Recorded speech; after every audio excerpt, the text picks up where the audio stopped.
People gathered to see a fascinating collection of photographs and documents that told the story of the famous oceanic line, the Titanic, in 1912. This all relates to the most famous ocean liner in the world, the Titanic, and its sad demise in 1912, just over 100 years ago. These items are related to the great uncle of the guest, Herbert John Pitman, who was a third officer on the Titanic. He was in charge of one of the lifesaver boats of the Titanic when he died in 1961, and the items were passed down to the guest father. On the photograph are the surviving officers of the Titanic, Harold Law, Charles Litholer, Jason Burleson, and Herbert himself. Another interesting piece is the certificate of discharge bearing Herbert Pitman's name, which showed all his shipping experience, both good and bad. On opening, there's the record of him joining Oceanic Line and Titanic in 1912. He retired in 1947 after a long career. Although he didn't talk about the Titanic, he wrote it in a book. The photo has been seen before, but this one was probably done in the 1920s, so it has an estimate of 1,500 pounds, while the book is valued at 2,000 pounds to 3,000 pounds. However, the discharge papers is worth more, and an auction estimate would be... I would think certainly at auction you'd be talking between 6,000 and 10,000 pounds. Wow. Two Bristol Water employees brought a model of a horse for appraisal, hoping to learn more about its value and origins. The model, it turned out, was quite the historical artifact. Originally intended as a gift for Queen Elizabeth II in 1956 during the opening of Shoe Valley Lake, the guest revealed they kept this particular model while presenting another to the Queen. There is a long-standing tradition of royal families' fascination with horses, especially evident in the current Queen's well-known love for equestrianism. This particular sculpture, crafted from bronze and incorporating colorful details, was attributed to Herbert Hesseltine, a renowned sculptor who created works for distinguished patrons around the globe, including Indian princes who commissioned horse portraits. Considering these factors, the worldwide interest in horses, the royal connection to the piece, and the artistic merit of the sculptor, the current market value is £60,000. Goodness me. Oh my God. Better put it somewhere a bit safer. Wonderful, ladies. Thank you. Lovely. Thank you. Here we have a beautiful glass piece which the guest husband bought for a song at an estate sale.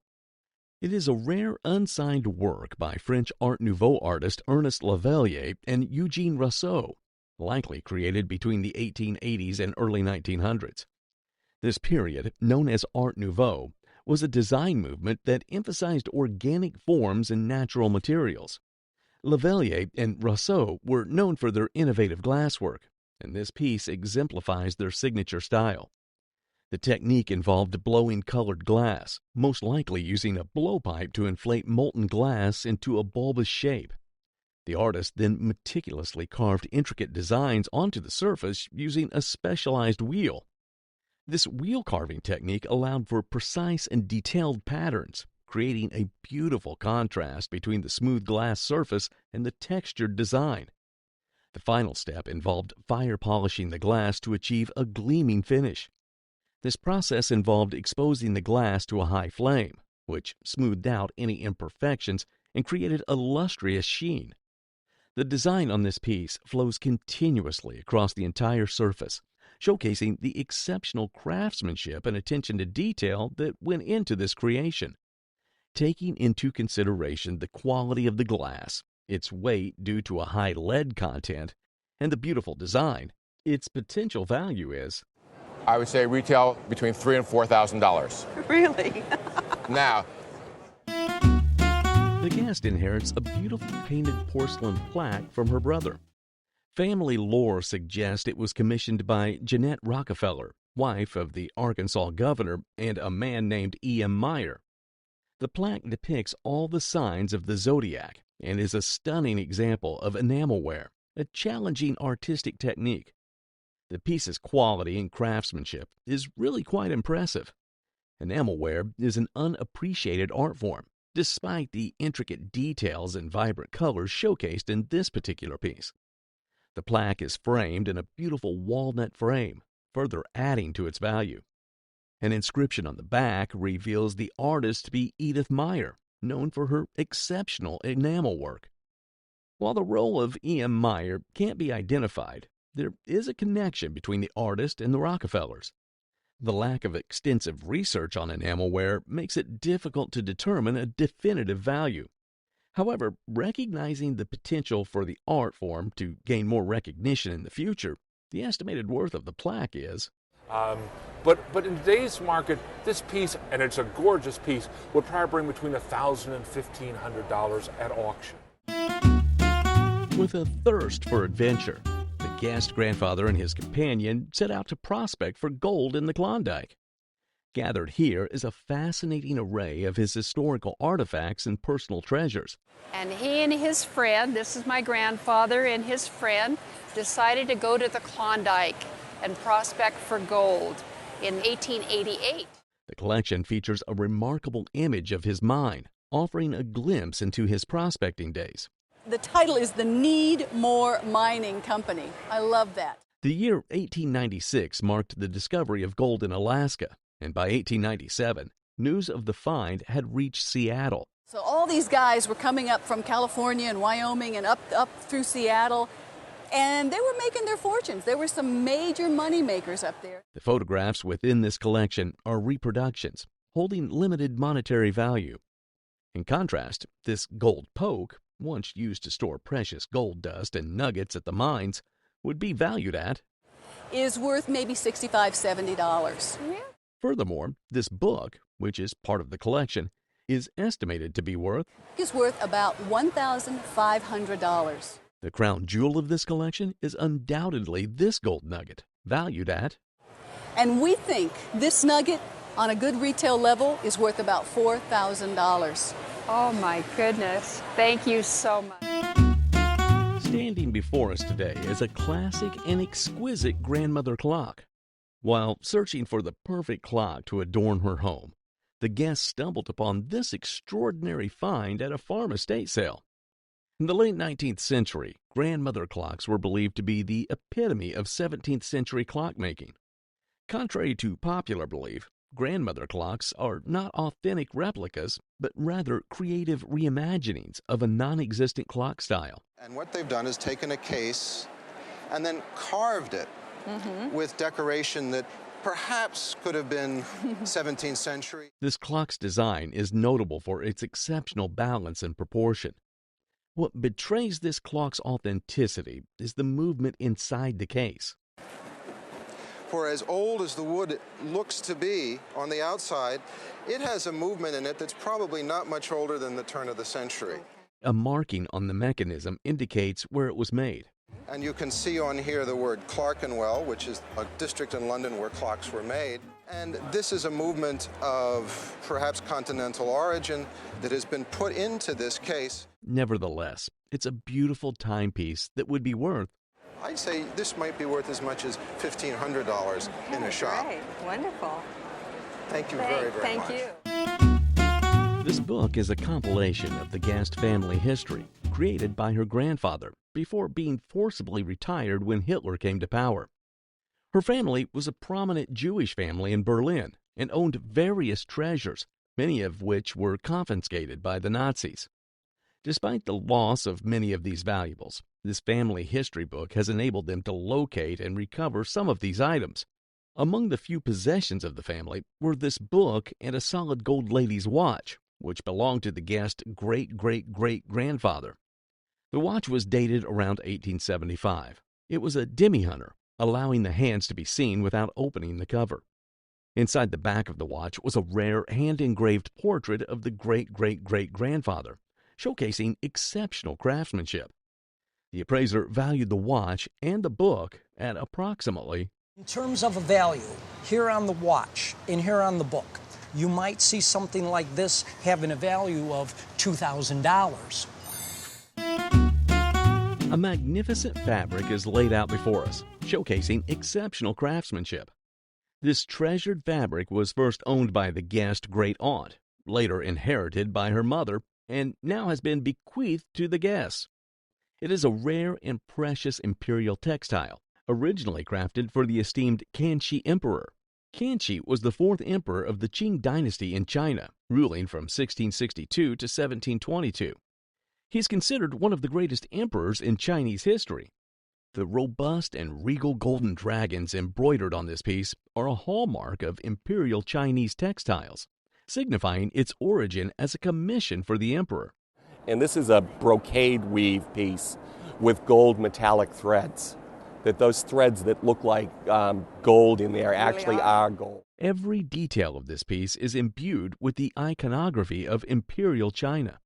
All those dragons are five-clawed dragons, which was a prerogative of the emperor only, as was the color. The color was probably actually a much brighter yellow. While it shows some signs of its age, this imperial textile's worth would be approximately... But right now, even in this condition, this textile would probably sell at auction for somewhere between $6,000 to $8,000 right now. Discovered on a trailer porch, the wall unit turned out to be a hidden gem of significant value. The guest acquired the piece around 20 to 30 years ago while searching for a large wall unit. The guest bought it for a few $100s and has since had to design their living spaces around it due to its size. They always appreciated the piece for its beauty, though they were unaware of its potential value. The appraiser identified the piece as a prime example of arts and crafts mission style by Gustav Stickley. This style is known for its substantial and massive appearance. The piece also bears a paper label on the back and the signature in the drawer, with the red decal mark dating it to around 1905 to 1906. Historically, similar pieces have sold for impressive sums, with one fetching approximately $300,000 in the early 1980s, and another around $600,000 5 years later. However, this particular piece's value is affected by the loss of its original finish and the polishing of its hardware. Despite these factors, it is still valued between $75,000 and $110,000. This particular piece would probably be valued at somewhere in the neighborhood of $75,000 to $110,000. Wow. Books are not just vessels of knowledge. They are time capsules, carrying stories and histories through generations. Which is a pretty good investment for a porch purchase in upstate New York. It sure is. At an estate sale in Grantville, Pennsylvania, a guest bought an old hymnal book passed down from his great-great-great-grandfather. He noticed Benjamin Franklin was the printer, sparking his curiosity. Benjamin Franklin started his Philadelphia printing in 1728, and he began by printing ephemeral pieces, things like currency and receipts and so forth. But he started to take on jobs of larger book form production. The appraiser confirmed it was printed by Franklin in 1732 and is rare because it combines two volumes from 1732 and 1736 in one binding. A family friend, a curator, found that only a few copies of this combination exist. Franklin started his printing career in Philadelphia in 1728 and made this hymnal for the Ephrata community. The first part, Voorspel der Nieuwe Welt, Prelude to a New World, was meant to inspire thoughts of the afterlife. Its rarity comes from Franklin delivering the sheets to the community, who then bound them. While examining the condition of the item, the appraiser said, At $40,000 to $60,000. Oh my God. If I were to have it insured for the family, if you wanted to keep it, probably at $100,000. No kid. Paintings not only capture moments in time, but also carry intriguing stories of their origins. A guest on the show shared that they grew up in a small Kansas farming community where a Frank McCarthy painting hung above the TV in their in-laws' living room. Frank McCarthy, as you said, is known for his Western material, but he didn't start doing that. He really started as an illustrator. The guest admired the painting's beauty and gladly accepted it when their father-in-law offered it to them. However, the details of its original acquisition remained unclear. Titled On the Owl Hoot Trail, the painting intrigued the guest, who wondered if it depicted outlaws returning to their hideout or sheriffs pursuing them. Frank McCarthy, famed for Western art, began as a New York illustrator for James Bond and Louis L'Amour's covers. In 1973, McCarthy sold all 23 paintings in an Arizona exhibition in 20 minutes, leading him to move to Arizona in 1974 to continue painting. The appraiser noted that this particular painting, signed by McCarthy in 1977, reflects the artist's established style during his time in Arizona. While examining the condition of the item, the appraiser said, I think a conservative auction estimate would be on the order of $20,000 to $40,000. For this painting? Wow. Books are more than just collections of words. They can be windows into the past. A guest on the show shared a story about a cherished book on the U.S.-Mexico War. They initially bought the book for its exquisite pictures after acquiring 2 prints from the same collections years earlier. Although they intended to use the book's prints for a wall hanging, the beauty of the book and its illustrations led them to preserve it intact. The guest bought the book for $4,000, with the final payment gifted by their husband. The appraiser identified the book as The War Between the United States and Mexico, illustrated by George Wilkins Kindle. He went to war alongside with the soldiers. He was out there taking notes and corresponding back to his newspaper. And it was very important to him that not only were the words accurate, but so too were the illustrations. Kindle, who accompanied soldiers during the war, ensured both the text and illustrations were accurate. The illustrations, created by Carl Nebel, who also accompanied Kindle, were lithographed in Paris, renowned for its superior lithography at the time. These hand-colored plates, with details heightened by gum arabic, added to the book's overall magnificence. While examining the condition of the item, the appraiser said, A copy of the book, in roughly the same condition, was sold at auction for $35,000. Really? Yes. I am astonished. Insurance would be $45,000 or $50,000. She inherited the item from her aunt, who bought it from Mrs. Rosenbaum in Fort Worth. The fake English bureau bookcase, early 20th century, mimics 18th century styles during a design revival. This item, likely from the early 20th century, was made to deceive and is not as old as it seems.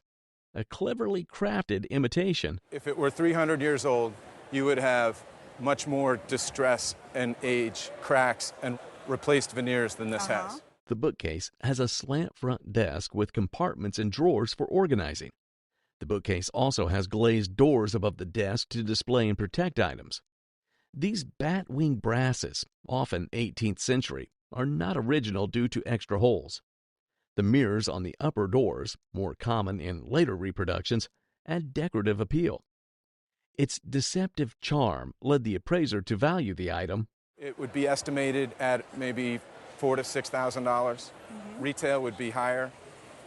Well, our featured item on today's show is a lovely antique censer steeped in history and charm. The censer has remained in the family, with our guest inheriting it from her mother's collection. And it sat on a table for as long as I can remember in the house, and my mother got it, then I got it. What makes this censer truly exceptional is its rarity, bearing a date mark from the 12th year of the Emperor Changji's reign. Emperor Tongji was the 8th emperor of the Qing dynasty in China.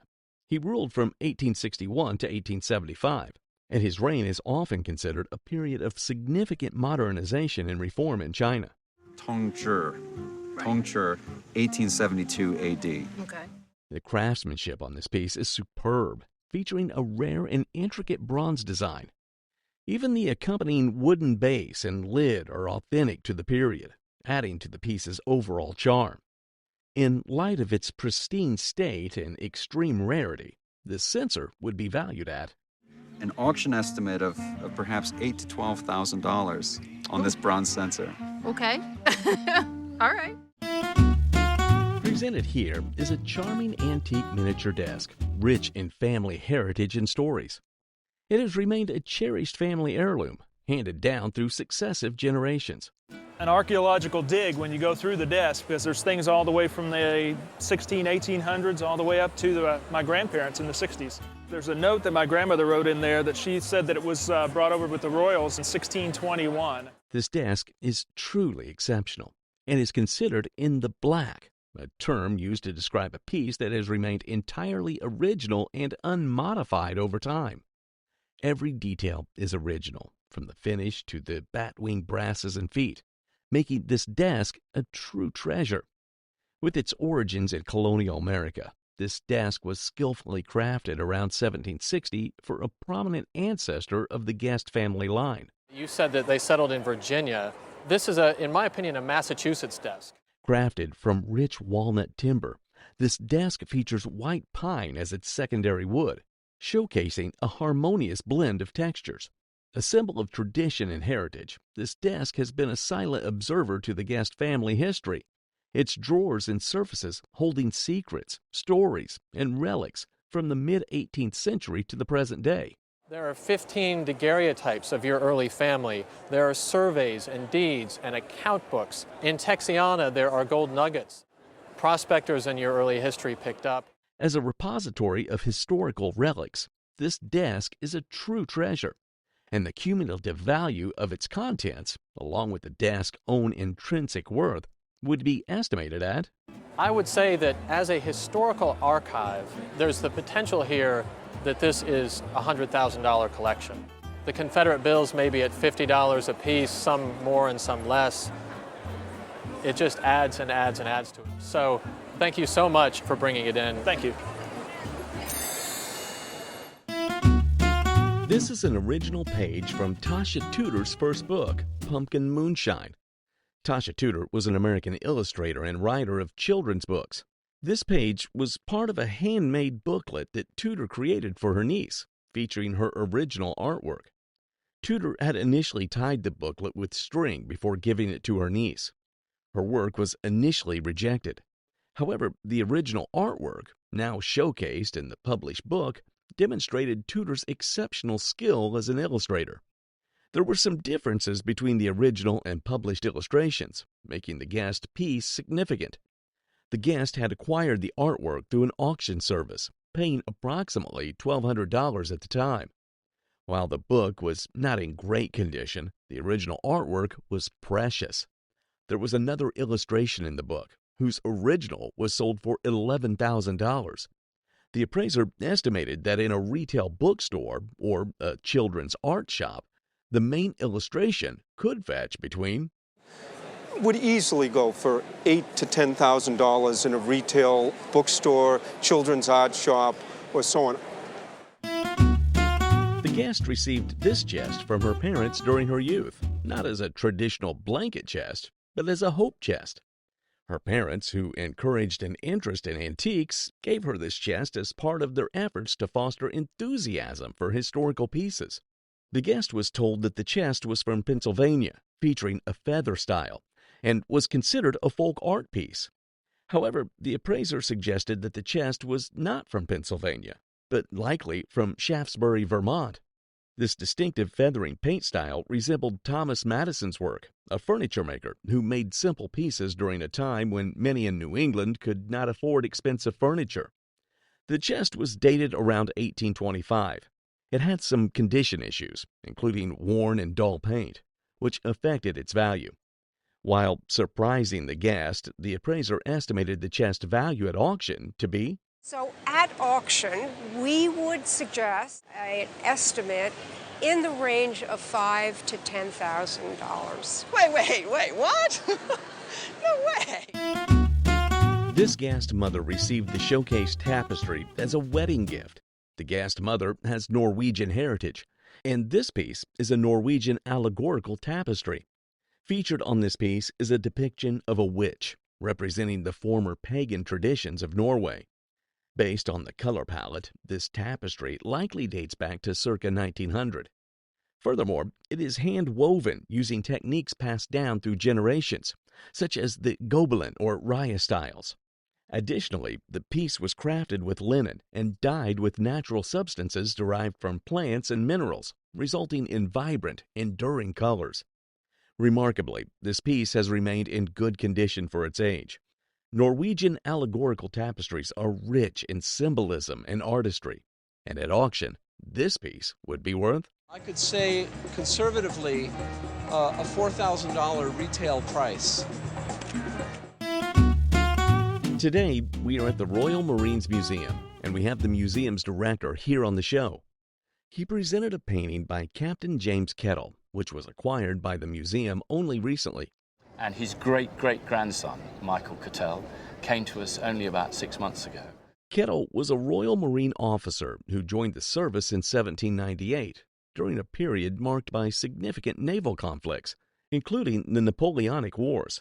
Unfortunately, detailed personal records of officers like Captain Kettle are often scarce. Kettle was also an artist, and it's believed that this painting, dated around 1810, is a self-portrait. We also have on display a recently acquired book of sketches by Kettle. These sketches depict various services he carried out in different parts of the country. So he did time at sea, serving both at Trafalgar, where he served on HMS Tonnant. Then he did land service, like many Royal Marines did, both then and indeed today. These two items are highly collectible, and given their provenance, one can only wonder what they would be worth. Well, James Cattell, you may have been chucked out of the Royal Marines, but we salute you today. Absolutely. An intriguing story about a unique store display gifted to them by their father. During an appraisal segment, a guest shared that they received a unique store display as a gift from their father. The item was originally purchased in the late 1970s at a local auction. The father recalled paying around $75 for it, though the exact figure was uncertain. The appraiser, examining the piece, identified it as a store display for Edison Mazda. Mazda is a line developed by Thomas Edison. The display features a litho-printed metal surface adorned with a stunning illustration by Maxfield Parrish. The inclusion of Parrish's artwork, signed with MP, adds significant value to the display. The appraiser explained that this display, likely from the late 1920s to early 1930s, was designed to showcase various bulbs, allowing each to be turned on or off individually via switches by each socket. So, I don't blame you. I'd love to try it, but we don't want to damage it. They estimated its auction value to be between $3,000 and $5,000, reflecting its artistic and historical significance. It's beautiful, and you've got just so many wonderful features kind of coming together on this piece. The appraiser reviewed a charming automaton owned by the guest, who inherited it from their father's cousin, Uncle John, who worked with Coco Chanel in Manhattan during the 1940s and 1950s. The automaton, known as the Bird Music Box, dates back to between 1830 and 1850 and features a Swiss wind-up movement. The key is a distinctive bird-shaped design, adding to its charm. This piece is crafted from silver and enamel, with its painting inspired by a Jean-Baptiste Guez artwork depicting a girl releasing a bird from a cage, symbolizing purity and having a subtly erotic nature. The appraiser noted that the box contains a hidden compartment in the back. It might have been used for storing ladies' patches or the key itself, but its role as a snuff box is unlikely due to potential spillage. It's unlikely for snuff it would have spilled out, and because these music boxes were traditionally laid out, you wouldn't have any valuable items in there. This rare white football, signed by Otto Graham, is a unique collectible. The item in question was given to the guest's grandfather around 1955 or 1956. It's a white football used in the NFL during night games in the early 1950s. What makes it particularly special is that it's autographed by Otto Graham. The appraiser examines the football and notes that the signature reads, "To True, best wishes to a swell guy, Otto Graham." Graham was one of the greatest quarterbacks of all time, playing a crucial role in the Cleveland Browns' success under legendary coach Paul Brown. The white footballs were first introduced for night games, with the first night game held on November 6, 1929. Otto Graham's opinion of the white footballs was not high. He found them slippery and challenging to handle. Despite this, the football in question is notable for being contemporaneous with Graham's career, and its rarity adds to its value. The guest has not had the football appraised before, but estimates its value to be between $500 and $1,000. The football could be valued between $2,500 and $3,000 at auction.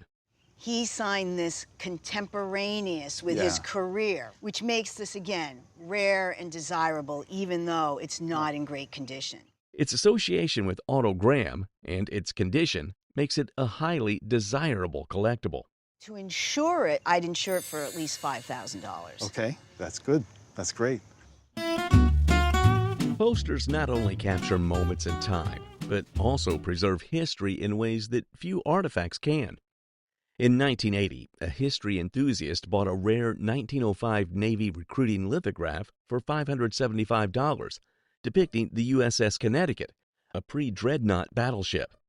Initially uncertain of the ship's identity, the collector's research revealed its significance, with the sailors' hats and the poster bearing the ship's name. This poster is a rare piece, as the appraiser, with nearly 30 years of experience, had never encountered an original copy before. Printed by Andrew B. Graham in Washington, its rarity is further highlighted by the fact that it had no digital trace. This was a recruiting poster. They would have printed thousands, tens of thousands, maybe even hundreds of thousands, and distributed them across the country. The poster's white-painted battleship likely reflects preparations for the Great White Fleet's World Tour. This tour was ordered by President Theodore Roosevelt to showcase America's naval might.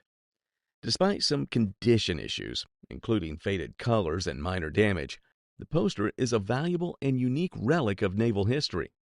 While examining the condition of the item, the appraiser said, And I would think that at auction today, this poster would sell for between $4,000 and $6,000. Sounds good to me. Today's show exhibits a beautiful and elegant settee that's a true showstopper. This piece of furniture was purchased by the guest from the esteemed Hefner Mansion in Chicago during the sale of its contents to the faculty of the School of the Art Institute. So we got first crack at the contents of the Hefner Mansion when it was being sold, and was able to get this piece and the matching chair and ottoman. Eero Saarinen, a master of modern design, is the creative force behind this stunning settee. Elmer Eero Saarinen was a Finnish-American architect and industrial engineer. He's primarily known today as an architect, but because he grew up on the campus of Cranbrook that his father ran, he had architecture and design in his blood. He is widely regarded as one of the most influential designers of the 20th century. This iconic piece is famously known as the womb settee or womb sofa. It was meant to associate you with this comfortable, enclosed, maternal sort of enveloping. It's based on a design that was first released by Knoll in 1948. Several indicators suggest that this sofa was designed during the middle era of Eero's career.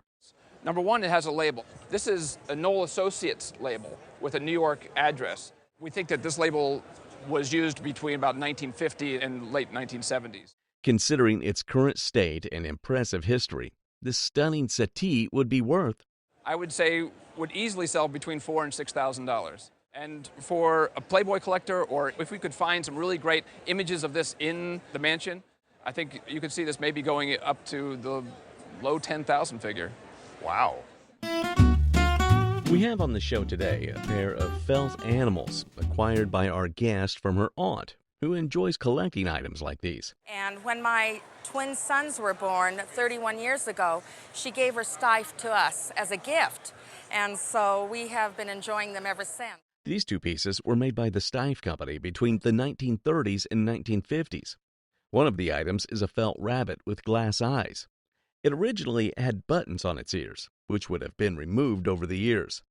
The head of the felt rabbit is jointed, and there is a squeaker inside. At auction, this Steiff stuffed rabbit would easily retail for, I know people that would pay up to $3,500 to $4,000. What? For this item. The second item displayed is a felt tortoise, also adorned with glass eyes. When looking at the underside of this piece, we can see that it is actually a footstool. Although the tail of the tortoise has come off, it is made of excelsior, which most of Steiff's stuffed animals are composed of. Because this piece is a footstool by the Steiff Company, we can expect it to sell for, You're probably looking at something in the $1,500 price wonderful. range. a charming toy car modeled on the 1925 Alfa Romero P2 racing car stands out with its striking orange color and intricate details. Made by Industrial Dewassige, this miniature marvel boasts Michelin tires, a handbrake, and a working steering wheel. The attention to detail and craftsmanship highlight its origins as a high-quality collectible. Originally designed to celebrate the P2 Alpha's racing success, this toy is rare in its distinctive orange color. Purchased for pennies at a jumble sale, the car was a cherished childhood gift from the guest grandmother. Today, despite showing signs of play, the car remains a significant collectible. Typically worth around £2,000, a similar toy car in pristine condition recently sold for £12,000, shifting the market. Considering its condition and historical value, this car is now estimated to be worth between So I would say that your car today would be worth between £4,000 and £6,000. A striking and formidable ironwood club, known as a forging bully, boasts a remarkable history and craftsmanship. When I look, I can see the patina of age in there, and I would say this is probably 18th, early 19th century. This artifact boasts a domed head with carved studs and a chip-carved shaft, showcasing its prestige and power.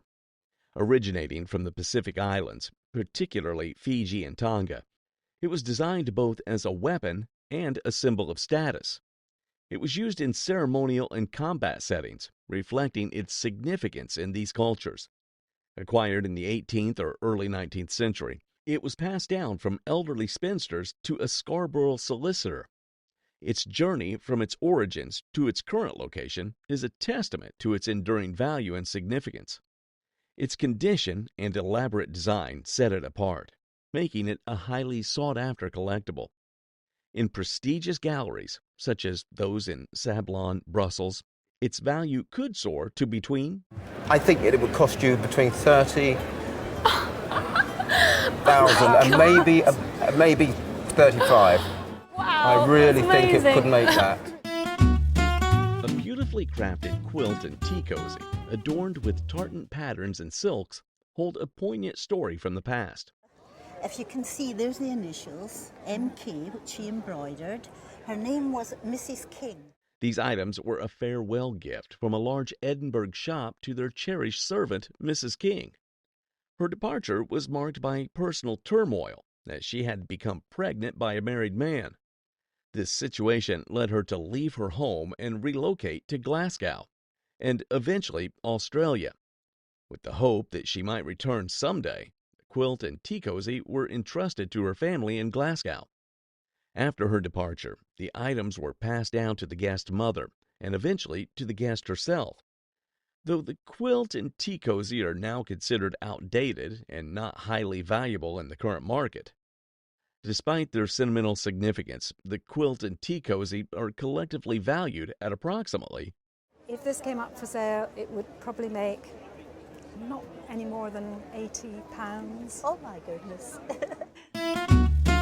a striking portrait, long considered a family fixture, has a fascinating history and unexpected value.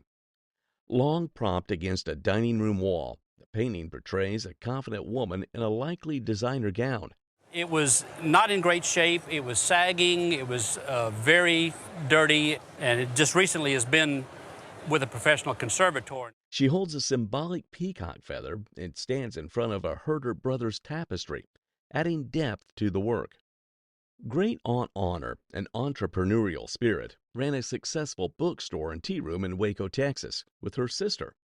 A well-known painter trained in New York and Paris, the artist behind the portrait is Charles Courtney Curran.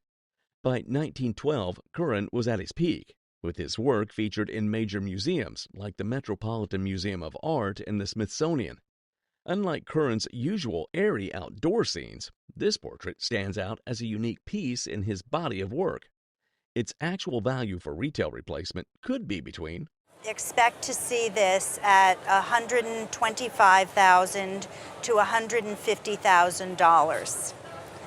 That's fantastic. The elegance of timeless treasures often tells stories far beyond their appearance. These candlesticks and a bowl, once nestled in a grandmother's dining room, are more than just family heirlooms. They are a whisper of a bygone era when Tiffany Studios and the Austrian company Letz reigned supreme. The candlesticks, with their dual-purpose design, serve as both luminous candle holders and sophisticated bases for lamps. These were made by Tiffany Studios, which was founded by Louis Comfort Tiffany. Both candlesticks are signed. They can be used two-way. The bowl, however, stands as a testament to the craftsmanship of Letts, with its astray glass. These items, dating back to the early 1900s, were likely acquired as a token of appreciation for dedicated service. And what's interesting is they were made at the same time.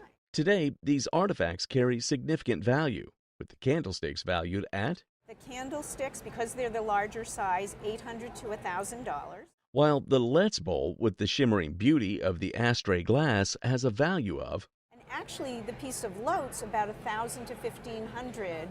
How exciting! I had no idea. even the Roadshow is not rid of matters of love.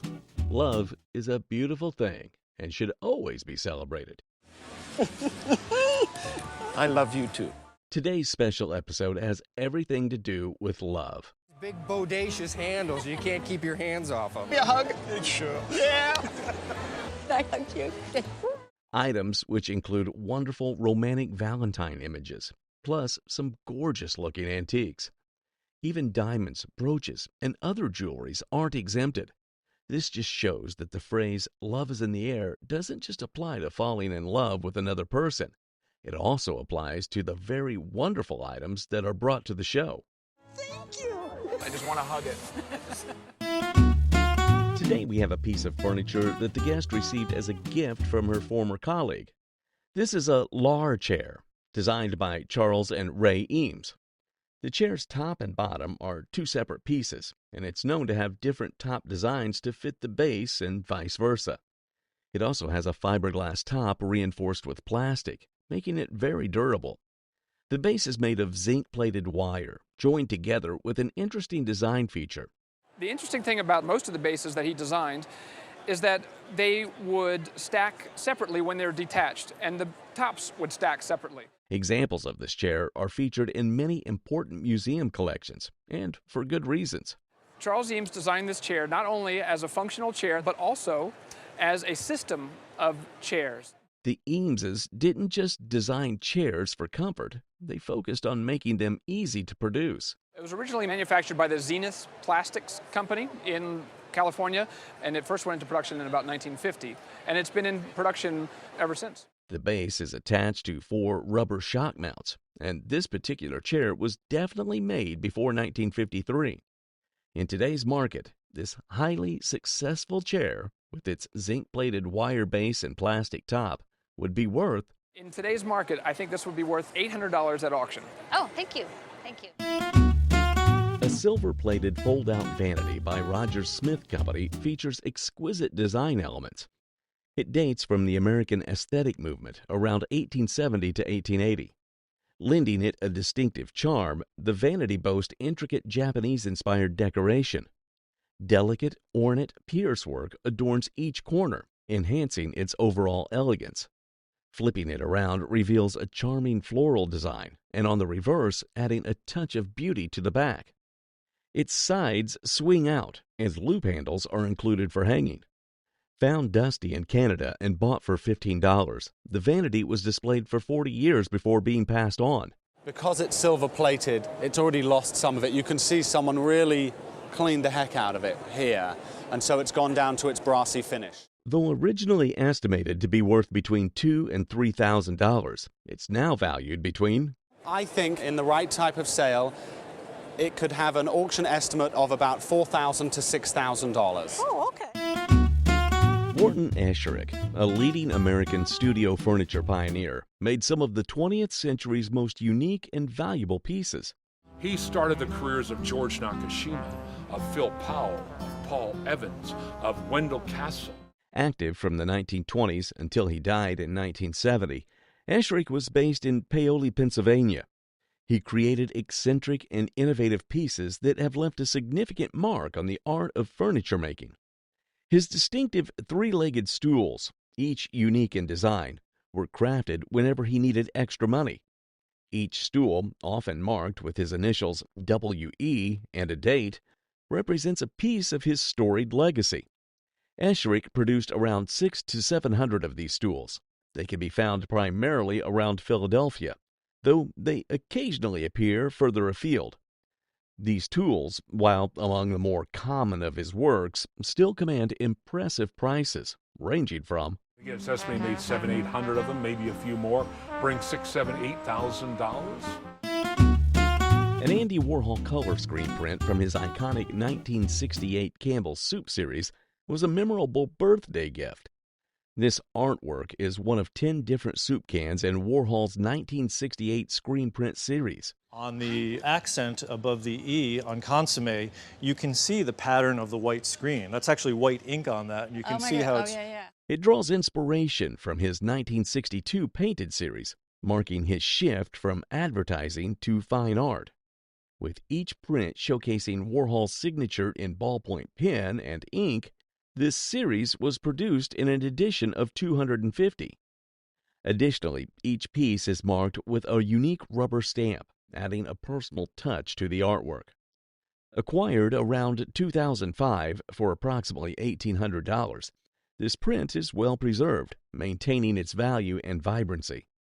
Initially, these prints were sold for just a few $100s each, but their worth has significantly increased over time. Today, in excellent condition, this print holds a replacement value of around... In this condition, great shape, I would put a replacement value of $50,000. What? Come on. That's crazy. A piece of frosted glass jewelry designed with intricate elegance holds a fascinating backstory. Originally purchased during a 1918 wedding trip to New York, this exquisite item became a cherished family heirloom. Upon a closer examination, the piece revealed its true significance. What have you found out about it? I've gone to some jewelers and, they say, oh, it's pretty, but... Signed by renowned French jeweler Georges Fouquet, it embodies the exceptional craftsmanship of the Fouquet family.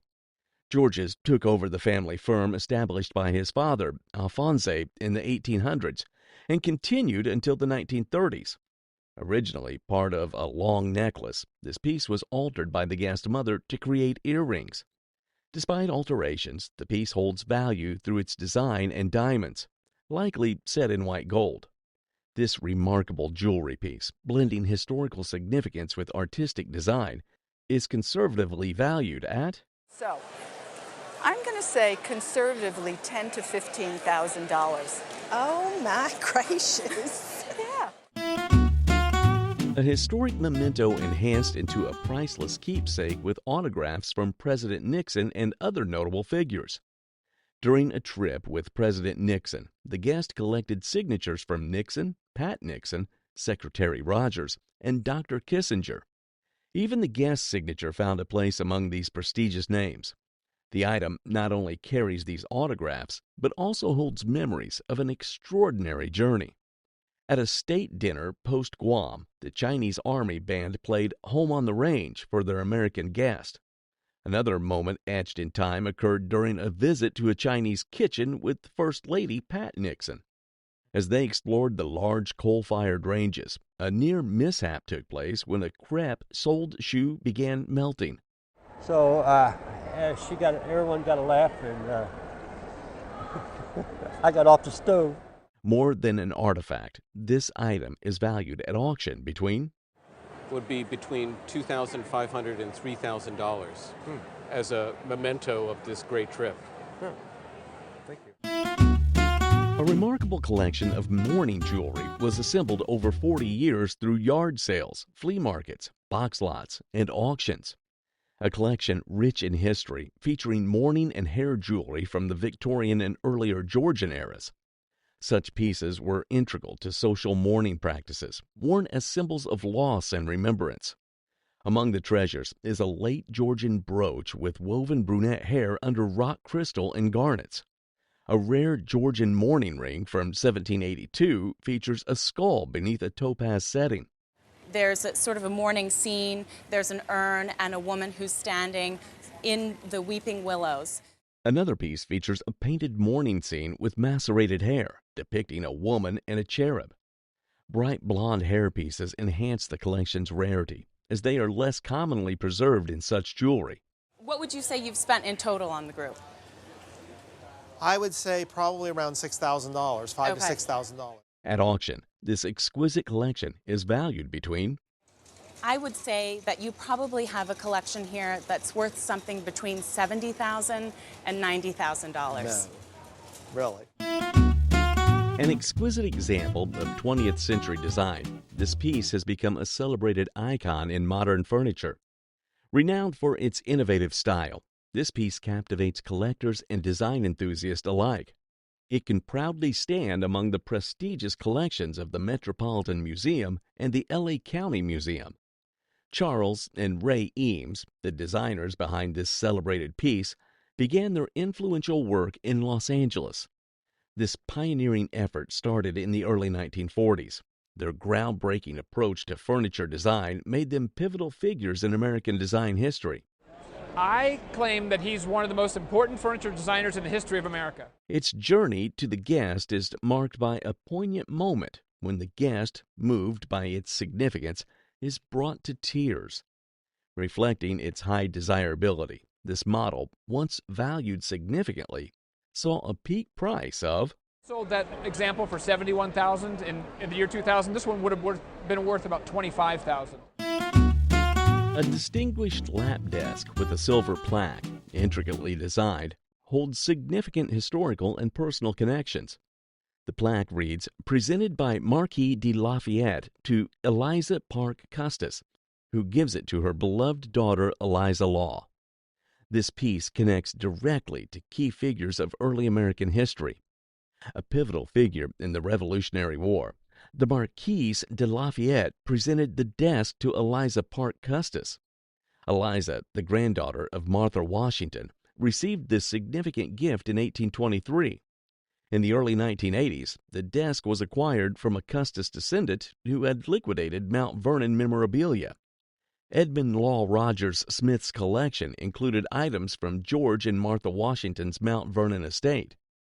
Purchased for approximately $1,000 to $3,000, the lap desk has since been valued between In terms of the value of it, I would place a pre-sale estimate of somewhere from $30,000 to $50,000. I'll be very careful driving home.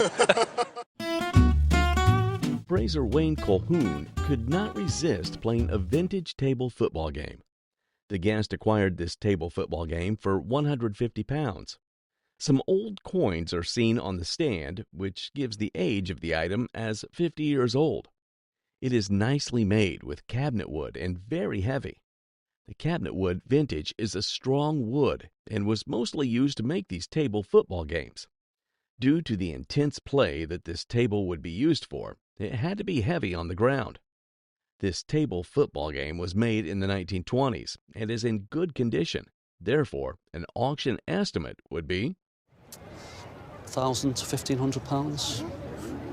Well, it's 2-1 to you. The guest brought a box of books that had belonged to her uncle, an antique Aryan book dealer. It was purchased by him for £25 at an auction in Kirby Longsdale about 10 years ago. Inside the box, they discovered a small suitcase containing a collection of wartime telegrams and letters. The appraiser highlighted the significance of the items, noting how they told the emotional story of a family affected by World War II. The first telegram, dated November 8, 1941, informed the recipient that her husband, Hubert Henderson, was missing after an air operation. The appraiser highlighted the family's shock and anxiety upon receiving the devastating news. They also discussed the second and third telegrams, underscoring how difficult it must have been for the families. They were moved by the narrative contained within the suitcase, describing it as a suitcase full of anguish. The estimated monetary value of the suitcase and its contents was It's probably worth £300. Oh, well, it's